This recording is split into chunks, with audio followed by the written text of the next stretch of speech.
আসসালামু আলাইকুম পাখাল বন্ধুরা। তো কী অবস্থা আপনাদের? পাখির ঘাড় বাঁকা হয়ে যাওয়া বা পাখির টাল রোগ, পাখালদের ভাষায় এই রোগটাকে পাখির টাল রোগ বলা হয়। তো কেন এই টাল রোগ হয় এবং টাল রোগ হলে আমরা কি করব অ্যান্ড কি করলে আমাদের পাখির আর টাল রোগ হবে না, তো এই সকল বিষয়ে আজকের ভিডিওতে আলোচনা হতে যাচ্ছে। তো চলুন বন্ধুরা, কথা না বাড়িয়ে ভিডিওটা শুরু করে ফেলা যাক। এই সময় কম, শুরু করো।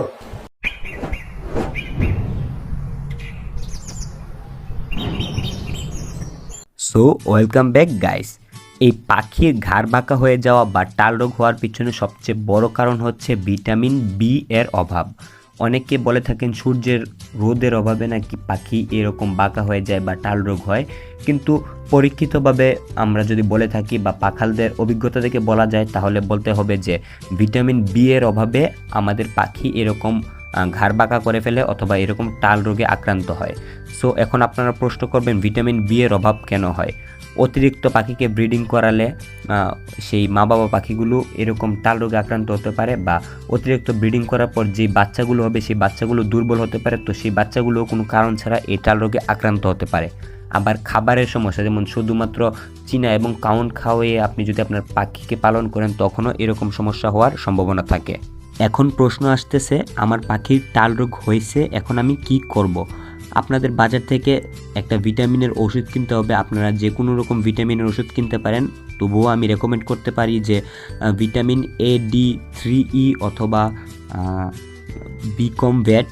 তো এই দুটো থেকে যে কোনো একটা ভিটামিনের কোর্স যদি আপনারা করান বা ভিটামিন বি এর কোর্স যদি আপনারা করান, তাহলে 4 থেকে 5 দিনের মধ্যে আপনার পাখি সুস্থ হয়ে যাবে।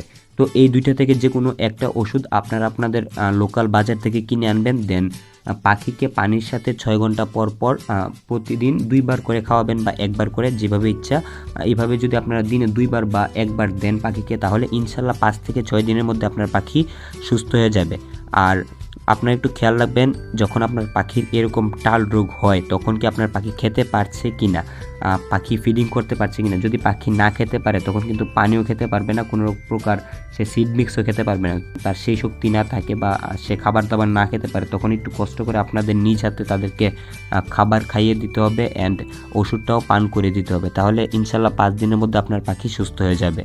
তো এখন হচ্ছে সবচেয়ে শেষ এবং সবচেয়ে গুরুত্বপূর্ণ প্রশ্ন, যে কি করলে আমার পাখির আর এরকম ঘাড় বাঁকা রোগ হবে না। তো আমি ভিডিওতে যে দুইটা ওষুধের কথা বলেছি, ভিটামিন ADE3 অথবা বিকমভ্যাট, এই দুইটা থেকে যে কোনো একটা ওষুধ যদি আপনারা মাসে পাখিকে 2 বার খাওয়ান, দুইটাই কিন্তু ভিটামিন বি এর খুব গুরুত্বপূর্ণ চাহিদা পূরণ করে থাকে পাখির। মানে ভিটামিন বি খুব প্রচুর পরিমাণে আছে এই দুইটা ওষুধে। তো আপনারা যদি মাসে 2 বার পাখিকে খাওয়ান, 6 ঘন্টা পানিতে মিশিয়ে রেখে খাওয়ান পাখিকে, তাহলে ইনশাল্লাহ আপনার পাখির ঘাড় বাঁকা হয়ে যাওয়া কোনো প্রকার রোগ আপনার হবে না। সো এতটুকুই ছিল আজকের ভিডিও। আশা করছি ভিডিওটা ভালো লেগেছে। আর অবশ্যই আমি জানি যে আপনারা সকলেই বার্ড বাংলাকে ভালোবাসেন এবং বার্ড বাংলার ভিডিওগুলোকেও ভালোবাসেন, সেহেতু আমাদের কিন্তু 2000 সাবস্ক্রাইবার অলরেডি কমপ্লিট হয়ে গিয়েছে। আশা করছি 10,000 সাবস্ক্রাইবার আপনারা খুব শীঘ্রই পূরণ করে দেবেন। দেখা হচ্ছে নতুন একটা ভিডিওতে। সে পর্যন্ত ভালো থাকবেন, সুস্থ থাকবেন, নিজের পাখির খেয়াল রাখবেন। আল্লাহ।